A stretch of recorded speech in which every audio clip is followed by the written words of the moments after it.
residência. O primeiro paciente que eu atendi na vida de cuidados Só pra paliativos dar um sozinha, choque. assim, né? Sem minhas preceptoras, né? Sem ninguém. Eu, tipo, Primeiro morrendo de meio ao medo. paciente. Exato, morrendo de medo. Fui na casa dele, falei, ai meu Deus, como que vai ser tal, uma consulta domiciliar. Aí ele chegou pra mim e falou assim, doutora, é porque agora que eu descobri que eu tô com câncer, um paciente com diagnóstico de um câncer de pâncreas. E aí ele falou, agora que eu descobri que eu tô com esse diagnóstico, eu já larguei já minhas coisas, tá? Ele era muito religioso, ele fazia parte do grupo da igreja. E aí todo ano do grupo da igreja eles faziam uma viagem no final do ano para congregarem juntos. E ele era o responsável, sabe? Tipo assim, e super engajado. E aí eu já falei com eles, tá? Que agora eu tô com câncer, então eu vou sair desse grupo, porque eu não sei se até o final do ano eu vou conseguir participar, né? Então eles não podem ficar contando comigo, porque eles precisam, né, de gente lá. Eu já falei aqui, já fiz a divisão dos meus bens, Ele né? foi com as minhas abandonando filhas. tudo. Vou resolver Eu tudo já aqui. eu já parei isso, Se eu morrer, já parei tô pronto. isso, eu já parei isso. Ele já foi falando isso tudo assim, porque agora que eu sei que eu vou morrer, Aí, primeira fala que eu tive com ele, assim, eu olhei bem dentro do olho dele e falei assim, e antes do senhor descobrir essa doença? O senhor não sabia que o senhor ia morrer? Aí ele ficou parado, assim. Sabe quando parece que abre uma... Porque são um monte de né? condutas aí que ou você poderia ter tomado antes ou não Aí tinha ele necessidade de ficou tomar, né? olhando, aí ele... Doutora, a senhora fez uma pergunta engraçada. Aí eu... Mas você não sabia?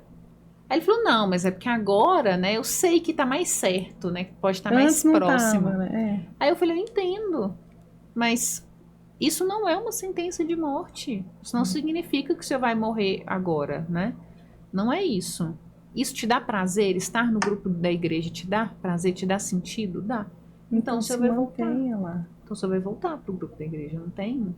E eu acompanhei esse paciente por 1 ano e meio. Sendo que o prognóstico, né, se a gente olha no livro de um paciente que faz o diagnóstico de uma neoplasia de pâncreas, né, são 6 meses de vida. Ele viveu 1 ano e meio. E ele não fez nenhum tratamento. Ele não fez quimio, ele não fez rádio, ele não fez cirurgia. Nenhum tratamento. Ele só optou por não fazer ou realmente não tinha condições de fazer. Então, se assim, cirurgia, se a gente por exemplo, fosse ia morrer. ver... Sim. Então a gente viu, e ele tinha plano de saúde, então ele foi nos melhores médicos, tal, foi em 3, 4, para ver segunda opinião, tal. Então realmente, assim, não fui eu que defini isso. Ele me procurou quando todos os médicos já tinham falado que não tinham como tirar o câncer. Então não fui eu a pessoa que deu a notícia, né, assim.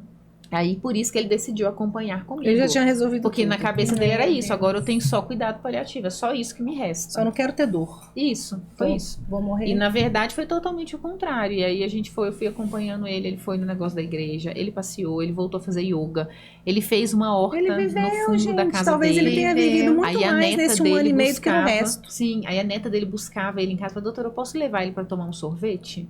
Mas, gente, o que um sorvete vai mudar disso tudo, né? Assim, claro, levar. Ela me mandava foto deles tomando sorvete, ela ia talvez lá. ele tenha vivido muito mais E nesse ele 1 fez, ano e ele meio. se casou, ele era casado e eles iam fazer 50 anos de casamento, foi no meio da pandemia.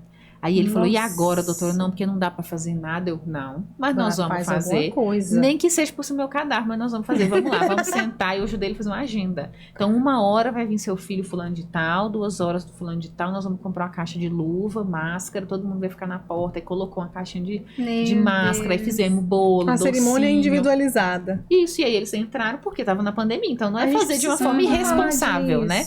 Não é tipo assim, entra todo mundo e pronto. Não, é fazer de uma forma organizada, mas não é deixar de fazer, porque ele não estava vivo no outro ano. Então, se ele não tivesse feito, eles teriam perdido essa possibilidade. O Léo ainda tá gravando.